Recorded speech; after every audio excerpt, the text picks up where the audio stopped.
nome é Paula Zogby, está no ar mais um Infomoney Entrevista. Hoje a gente vai falar sobre reforma trabalhista e para isso eu convidei aqui os advogados Dr. Paulo Lee, sócio da Crivella Advogados, e Dr. René Corner, sócio do Escritório Urbano Vitalino. Sejam muito bem-vindos.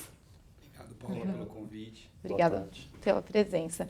A gente vai conversar primeiro sobre algumas questões recentes que envolveram a aplicação das novas regras trabalhistas em matérias que foram ajuizadas antes da reforma estar vigente, né? Antes das novas regras estarem vigentes. Para contextualizar, na semana passada, um trabalhador foi condenado ao pagamento de R$20 mil depois de sofrer um acidente a caminho do trabalho.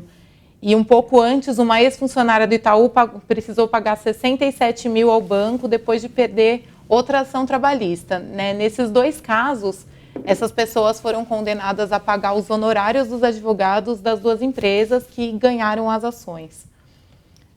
Bom, primeiro eu queria que os senhores explicassem qual que é o ponto da reforma que abriu espaço para essas decisões e o que aconteceu. Paula, antes de responder efetivamente a sua pergunta, a gente precisa entender um pouco o contexto que a gente vive hoje em termos de justiça do trabalho no Brasil. Para você ter uma ideia, o ano passado foi feita uma pesquisa e fizeram um levantamento de que o custo que hoje a justiça do trabalho tem, pagando os juízes, né, e os funcionários públicos, ele é maior do que efetivamente se você precisasse pagar todas as demandas trabalhistas que hoje existem na Justiça do Trabalho. Isso significa dizer o seguinte, que a gente tem um custo muito alto com a máquina do judiciário trabalhista, e isso também é motivado pelo número de demandas judiciais hoje que são distribuídas dentro da Justiça do Trabalho. Uhum.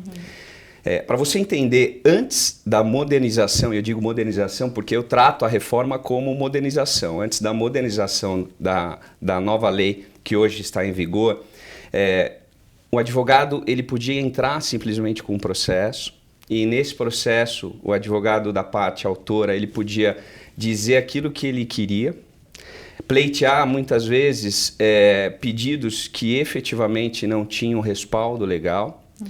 E, de fato, nós tínhamos o quê? Uma sentença, às vezes, que era improcedente, mas não havia nenhuma penalidade em relação a esse tipo de situação. Então, significa dizer que o aumento das demandas era ato quase que notório, porque sem penalidade você pode entrar com a demanda que você quiser, pedindo o valor que você quiser. Então, o que a reforma trouxe, né, de mudança nessa situação? Que é o que nós vimos nessas duas decisões. Hoje, a questão já não é mais como a gente via antes, né? Você tem uma situação hoje que é assim, a pessoa quando ingressar e for buscar um advogado, ela precisa entender que aquilo que ela for pedir, de fato precisa ter coerência jurídica, porque assim como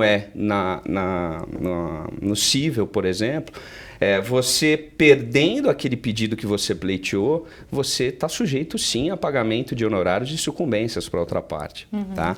Então essa é uma questão, vamos dizer assim, mais social, que eu acho que é importante a gente abordar até para entender por que o legislador pensou nessa situação com a modernização que veio na reforma. Agora, na questão efetivamente processual, nós temos aí uma discussão que está sendo travada dentro da Justiça do Trabalho, né? Como aplicar uma situação que, na verdade, nesses dois casos, pelo que você colocou aqui, eram casos antes da lei e que efetivamente houve aplicação imediata da lei. Uhum. Né? No Brasil hoje, o que impera é o regramento do Código de Processo Civil. O artigo 14 lá do Código de Processo, ele diz que a aplicação da lei ela precisa ser geral e precisa ser imediata. Uhum. Né? Eu queria colocar aqui para você imaginar, se não fosse desse jeito, você imagina como é que vai ser as demandas, né? Você consegue imaginar? Uma pessoa entra com a ação, aí o juiz vai lá e ele resolve aplicar uma outra teoria e aí não tem cobrança de honorários. Aí para um tem, para outro não tem. Então, quer dizer, esse artigo do CPC, ele é, na verdade, muito usado dentro do regramento legal hoje dentro do Brasil. Uhum. E aí, assim, pode acontecer de pessoas dizerem assim, mas na Justiça do Trabalho, a aplicação do Código de Processo ela é um pouco diferente. Mas a gente tem ali na CLT, no artigo 769, um artigo que permite que exista situações como nesse caso, onde a gente utiliza um artigo do CPC de maneira subsidiária dentro da Justiça do Trabalho, entendeu? Então, para mim, defendendo essa postura, eu fico contente porque a gente começa a ver a mudança que o Brasil tanto precisa, né? E é através dessa modernização que a gente consegue ver que a Justiça do Trabalho está mudando. Então, basicamente, é esse o meu entendimento. Entendi. Mas como o senhor falou, nesses dois casos foram abertos os processos antes, né? O doutor Paulo, ele entende da mesma forma? Deveria ser aplicada imediatamente? Só para fazer uma introdução, seguindo a linha do meu colega Renan, a questão da demanda trabalhista, do volume de processos que existe no Brasil, ano passado foram ajuizados de 3 a 4 milhões de processos. Realmente é um número assustador. Nós temos que descobrir, analisar a origem desses processos. Segundo o Conselho Nacional de Justiça, o CNJ, um artigo que solta todo ano, que é Justiça em Números, ali você constata que a maior parte dos processos trabalhistas se pleiteia verbas rescisórias e direitos básicos. Ou seja, para você enfrentar a quantidade de processos, você não pode desestimular a parte a se socorrer do Poder Judiciário. A forma mais efetiva é combater o descumprimento da legislação do trabalho, com medidas de fiscalização e de autuação, até mesmo de prisão de quem descumpre e lucra muito com isso. Então, assim você combate, assim você reduz a quantidade de processos. Não é criando obstáculos para que o hipossuficiente, a parte pobre, mais fraca da relação de emprego, não possa socorrer do Poder Judiciário. Em relação a essas mudanças, eu concordo em parte aqui com o meu colega, com todo respeito, por favor, que realmente as normas de direito processual se aplicam de forma imediata, regra geral, mas existem exceções, como os honorários advocatícios. Por quê? A sua natureza jurídica ela é híbrida. Os honorários advocatícios de sucumbência, eles possuem uma parte, um instituto de direito processual e material, porque ele gera a obrigação da parte contrária pagar honorários advocatícios. Por esse motivo, em relação a esse instituto de honorários advocatícios, a interpretação é um pouco diferente. Por quê? A pessoa, quando vai ingressar com o seu processo, ela faz a análise de ônus e riscos do processo quando vai entrar com a ação. Nesse momento, ele faz essa análise. Por esse motivo, a legislação que deve se aplicar em relação aos honorários é a legislação que vigia a época que ele entrou com o processo. Nesses dois casos que você citou, os processos foram ajuizados antes da reforma trabalhista, razão pela qual a norma incidente é a legislação vigente àquela época. Daquele trabalhador que você mencionou, que foi condenado em R$20 mil, ele entrou com o processo em 2016, ocasião que sequer existia qualquer tipo de discussão em relação à reforma. A reforma só foi apresentada no início desse ano, em seguida foi sancionada e entrou em vigor dia 11 de novembro. Então, esse trabalhador ele não pode sofrer o ônus da morosidade do judiciário e o ônus de mudanças legislativas prejudiciais ao seu interesse.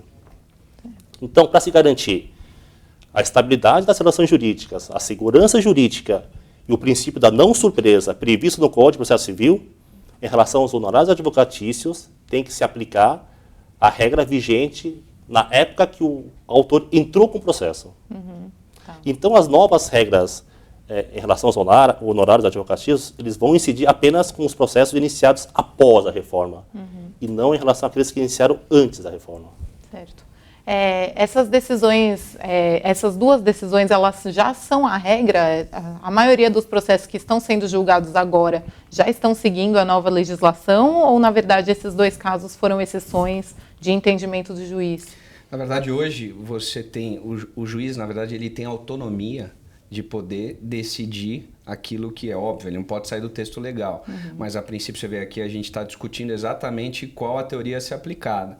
Né? Mas nos dois casos, eles seguiram, obviamente, a convicção e aquilo que eles entendiam a respeito da norma. Né? E aí aplicaram de maneira imediata. Né? E existem outros casos, sim, que a gente tem visto no judiciário, de juízes entendendo, como o meu amigo aqui, Dr. Paulo.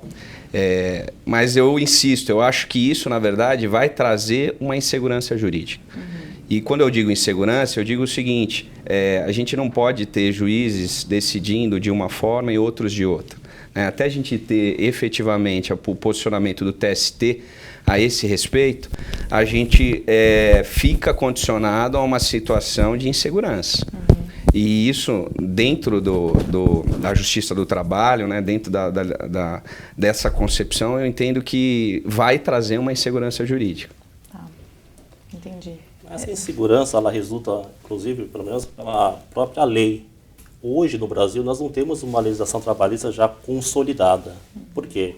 Foi editada a reforma trabalhista, 3 dias após a sua vigência, foi editada uma medida provisória que alterou alguns pontos da reforma. E já no Congresso Nacional foram apresentadas quase 1000 emendas, mudando a medida provisória. Tá? É verdade. Então, hoje, nós não temos no Brasil sequer uma norma trabalhista vigente, consolidada, o que dificulta ainda mais para os operadores do direito aplicarem a norma correta.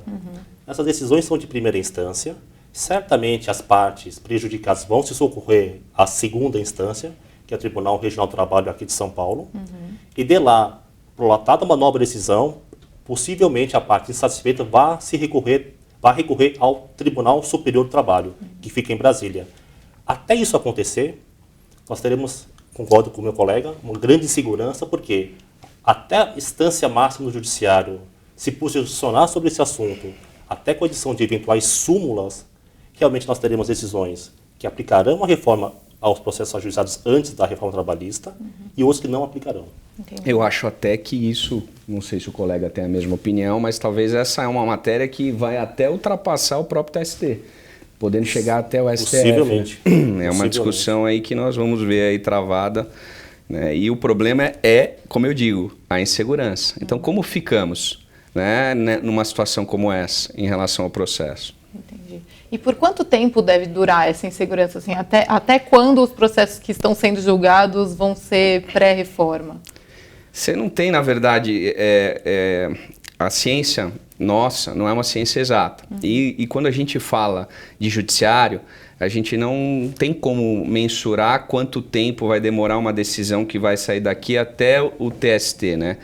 Que é o Tribunal Superior do Trabalho. Mas assim, dá para a gente poder chutar aqui que talvez isso ainda se discuta pelo menos por uns 4 anos aí, talvez a gente ainda não tenha uma situação já consolidada. Em relação a esse ponto, Paula, eu brinco com meus clientes que a pergunta, em que pese parecer simples, é extremamente complexa. O tempo de duração de um processo. Porque depende de muitos fatores, dos quais o advogado não tem qualquer tipo de ingerência, que é o judiciário. Essa consolidação da jurisprudência, até da norma aplicável, primeiro, como eu disse há pouco, depende primeiro de uma lei trabalhista já formada e depois do entendimento dos tribunais. Hoje, no Supremo Tribunal Federal, já existem diversas ações questionando a constitucionalidade da reforma trabalhista. Então, nós temos 2 vertentes. Primeiro, temos que ter uma lei trabalhista formada e depois o judiciário, o poder judiciário, se posicionar se a norma é válida ou não. Tá? Mas aí eu concordo com o meu colega. Provavelmente nós teremos uma discussão, se não mudar o cenário de hoje, tá? De 2 a 4 anos de discussão. Voltando um pouquinho a esse ponto do pagamento de honorários dos advogados da empresa, nesses 2 casos, provavelmente em grande parte dos processos trabalhistas, a pessoa que abriu o processo está desempregada, possivelmente não tem condições de pagar esses honorários. Como é que funciona nesses casos? Você veja que essa foi uma das decisões. A juíza, o que ela faz? Ela suspende o pagamento até o prazo de 2 anos. Objetivamente, o que significa dizer que se a pessoa estiver desempregada, ela não vai pagar esse valor agora, mas ela pode sim ser executada até 2 anos da data que transitou em julgado, ou seja, que definitivamente a sentença acabou. Entendeu? Basicamente é isso. E só fazendo um pequeno complemento, a reforma trabalhista, né, eu vi em diversos artigos da mídia, ela não determina o pagamento apenas dos honorários do advogado da empresa. Se eventualmente a empresa perder o processo, o efeito é inverso. É a empresa que vai pagar os honorários da parte contrária, do trabalhador. E se a ação for julgada parcialmente procedente, ou seja, ele ganhar parte dos pedidos, há uma situação um pouco diferente. Ambos os advogados ganham direito a honorários advocatícios, de forma proporcional aos pedidos deferidos e indeferidos. Certo. Fugindo um pouquinho desse tema, o doutor Paulo mencionou que tem vertentes dizendo que a reforma pode ser inconstitucional. Você pode citar rapidamente alguns dos pontos que geram essa incerteza? A questão que se discute muito é sobre o trabalho intermitente. Resumidamente, o trabalho intermitente seria o trabalhador que receberia apenas pelas horas trabalhadas. Ele não seria um trabalhador regular, não teria jornada fixa de trabalho, muito menos salário fixo. Uma parte dos advogados entendem que essa norma é inconstitucional porque viola direitos básicos do trabalhador. Outro ponto questionado é em relação ao imposto sindical. Uma fonte de custeio dos sindicatos que foi retirada. Até então, todo trabalhador registrado ele contribuía com 1 dia de salário por ano, que era descontado no mês de março. Agora, com a reforma trabalhista, isso acabou. Os sindicatos estão questionando essa norma no Supremo Tribunal Federal, porque eles entendem que essa norma viola a Constituição Federal e que não era possível a reforma trabalhista acabar com o imposto sindical, até mesmo para a sua natureza jurídica. Então, uma questão mais técnica, a reforma trabalhista é uma lei ordinária, então se defende que a alteração de um tributo ele só poderia ser feito para uma norma superior, que é uma lei complementar. Então, por esse motivo e por tantos outros fundamentos, esse ponto também seria inconstitucional. Entendi. Agora, existem outras regras da reforma que podem causar esse tipo de controvérsia jurídica nos próximos meses? A pessoa entrou com a ação em 2015, sei lá, e só foi julgado em 2018. Que outros pontos podem travar esse tipo de... A gente falou do direito processual até agora, né, na questão da aplicabilidade. Tem a discussão também do direito material. Por exemplo, uma discussão que recentemente agora com a medida provisória ela vai acabar é a situação do contrato de trabalho. Porque muitos empresários pensam o seguinte, puxa, mas a partir da vigência da lei, o contrato de trabalho com aquele funcionário, ele passa a vigorar em cima das novas regras, ou a discussão que se tinha era precisaria ter um novo contrato de trabalho para que começasse a vigorar as regras em relação àquele novo contrato de trabalho.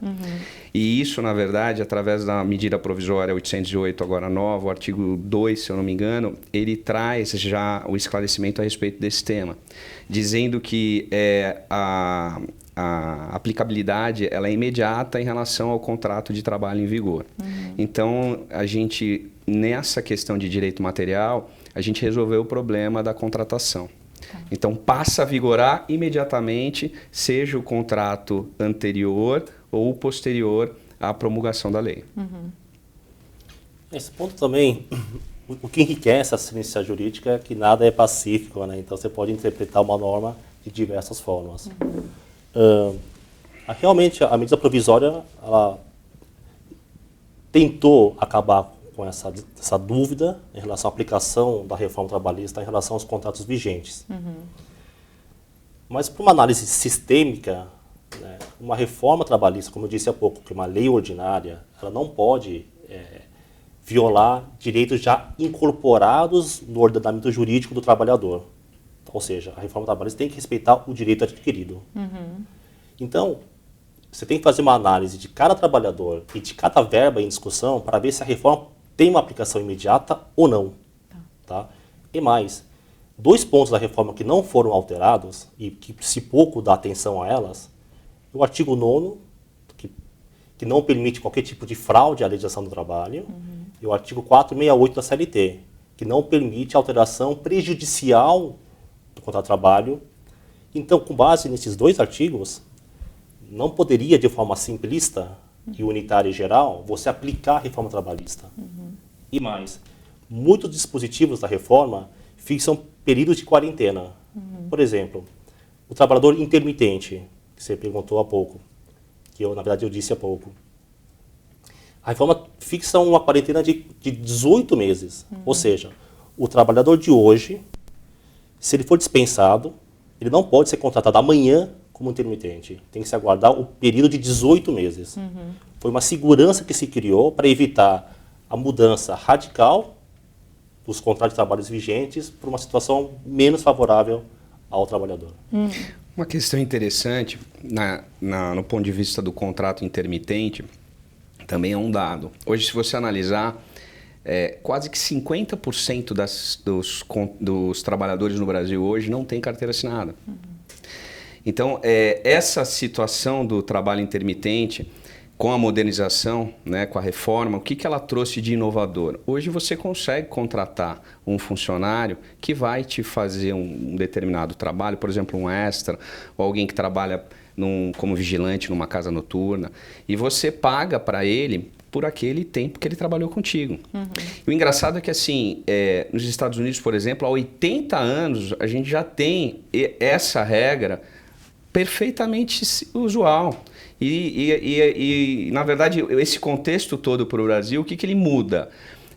Eu tenho certeza que os próximos dados estatísticos que a gente vai ter vai ser a diminuição da informalidade, que é importante isso para nós, né? Como também o Dr. Paulo fala da questão que envolve aí o número de processos, né? Que efetivamente a maior parte deles é com verba rescisória, isso é um dado, mas eu tenho certeza que estatisticamente nos próximos meses a gente vai ver a diminuição no número de processos trabalhistas. E para não te dizer que eu aposto aqui que a gente talvez tenha aí coisa de 30% de diminuição dos processos, porque a previsão que nós temos como instrumentadores do direito é que para os próximos 5 anos o número massificado de ações ela vai cair. E aí, como em países mais desenvolvidos, a gente vai ter ações que vão discutir especificamente questões que são efetivamente matérias, vamos dizer assim, alinhadas com o direito efetivo, entendeu? Então, vamos ver aí as cenas dos próximos capítulos para ver como é que essa reforma, o que ela vai impactar.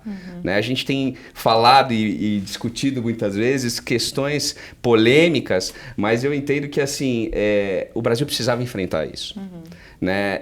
A gente tinha aí uma CLT de 1940, extremamente retrógrada com o nosso ordenamento, e a gente vive hoje situações diversas. Por exemplo, a questão do teletrabalho é um exemplo disso. A gente, as pessoas hoje com smartphone, com tecnologia, elas trabalham em casa, né? E isso é perfeitamente possível. Nós mesmo lá no escritório, nós temos boa parte do nosso time trabalhando hoje em home office, né? Então, assim, já era mais do que na hora de ter uma legislação que tratasse sobre esse determinado assunto, né? E aí existe polêmica sobre esse tema também, e existe um juiz que foi uma pessoa que preparou, o doutor Marlos, a reforma. Ele foi uma das pessoas que estavam ali se motivando pela reforma, e ele mesmo menciona, fala, puxa, essas situações vão trazer para nós aí uma grande valia para os próximos anos dentro da Justiça do Trabalho. Vamos reaprender, né, a ser instrumentadores do direito do trabalho. Só um pequeno complemento. A CLT vigente, realmente ela foi editada em 1943. Mas de lá para cá, ela sofreu diversas alterações. Então, não seria correto se falar que a lei trabalhista estava desatualizada, que era de 43, então, por isso, era necessária a reforma trabalhista. Por quê? De lá para cá, diversos pontos da CLT sofreram alterações legislativas. Então, ela foi modernizada ou alterada com o passar do tempo. Né? O que se defende é que foi a forma em que a reforma trabalhista ela foi preparada.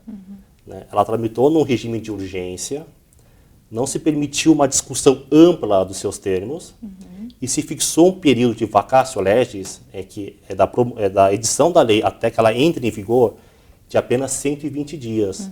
Tempo extremamente insuficiente para que a população em geral, não só os trabalhadores, mas também as empresas, pudesse adaptar essa mudança. Só fazendo um paralelo, quando se alterou o Código Civil e o Código de Processo Civil, se fixou a vacatio legis de 1 ano. mas a reforma trabalhista fixou um prazo extremamente exíguo. E em relação à quantidade de processos, muito se fala que agora, né, o trabalhador que formular pedidos absurdos será condenado pela justiça. Mas essa possibilidade já existia antes da reforma trabalhista. O Código de Processo Civil, ele prevê mecanismos de multas por litigância de má-fé que já existiam antes da reforma. Então, novamente, a quantidade de processos, hoje se diz muito que reduziu, mas é uma leitura um pouco prematura, por quê? Antes da reforma, havia em média de 2.000 processos dia ajuizados na Justiça do Trabalho. Na semana que antecedeu a reforma trabalhista, esse número subiu para quase 9, 10 mil processos dia. E após a reforma entrar em vigor, despencou para aproximadamente 1.000 processos dia. Então, o que aconteceu? Os advogados que tinham processos, eles se anteciparam e ajuizaram as ações antes da reforma, para tentar a aplicação da lei anterior. E depois da reforma, como já se gastou o estoque de ações, o número caiu, o que é a consequência. E mais, alguns advogados, pelo que eu tenho conversado, eles têm segurado alguns processos, aguardando que o judiciário se posicione contra ou a favor da reforma. Então, hoje seria um pouco prematuro você afirmar que a reforma trabalhista tenha reduzido a quantidade de processos. Por quê? Ela não ataca a origem dos processos, que é o descumprimento da legislação vigente. A reforma tenta esconder por baixo do tapete o que realmente acontece, o que não vai solucionar nem as lides e nem os conflitos. Certo. Você falou da reforma ser aplicada sem muita discussão, né, sem grandes debates. Ainda tem espaço para esses debates? Tem a questão da MP, né, diversas emendas sendo enviadas. Tem chance desse debate acontecer agora ou fica mais difícil depois de aplicar a lei? Paula, pela quantidade de emendas que foram apresentadas, quase 1.000 emendas, se elas forem totalmente acolhidas, que eu acho muito improvável de acontecer, mas se no pior cenário isso acontecer, nós teremos uma ampla mudança da legislação do trabalho. Eu até brinco, né, que a emenda vai sair pior do que o soneto. Tá? Tem se discutido muito, não só na esfera legislativa, mas também na esfera judicial. E o assunto da vez é a reforma trabalhista. Então, há essa discussão, né, para que se pacifique essa dúvida sobre a lei aplicável, tá? Mas essa discussão será um pouco mais madura, como eu disse, né? Assim nós tivemos uma legislação já formada. Até isso acontecer é um pouco difícil, porque mesmo que o judiciário, no melhor cenário, se posicionasse hoje, se a legislação trabalhista for alterada amanhã, eles vão ter que se posicionar novamente sobre essa alteração, e assim por diante. Concorda? Concordo. Certo. Então, o nosso tempo está se esgotando. Não sei, vocês querem fazer alguma consideração final? Na verdade, eu gostaria só de pontuar essa questão de que a importância que nós vivemos, né, dentro da Justiça do Trabalho. Eu entendo que essa reforma ela trouxe uma mudança significativa, né, e que para nós, instrumentadores, a gente aguardava mesmo que viesse uma mudança. O meu posicionamento é um pouco diferente do Dr. Paulo em relação à questão de que a CLT ela teve muitas mudanças e mudanças que impactaram de maneira, vamos dizer assim, forte a legislação. Eu acho que ela era muito retrógrada mesmo e que precisava vir essas mudanças. Quando a gente compara o nosso país com qualquer outro país, a gente verifica que não é possível nós aqui no Brasil termos um número de processos como nós temos, um número de questões ainda vinculadas a direitos que efetivamente nos países desenvolvidos isso já não existe mais, né? E assim, a gente precisa ver o nosso país se modernizando, né? Eu citei o exemplo que a gente viu aqui da questão da tecnologia, né? A gente está aqui numa empresa que é tecnológica e mais do que isso, eu acho que a gente precisa analisar de uma maneira ampla tudo isso e de maneira favorável, porque Ainda que existam discussões, os direitos foram preservados. E aqui eu digo, o artigo 7º da Constituição Federal, ele está preservado em todas as questões de mudança.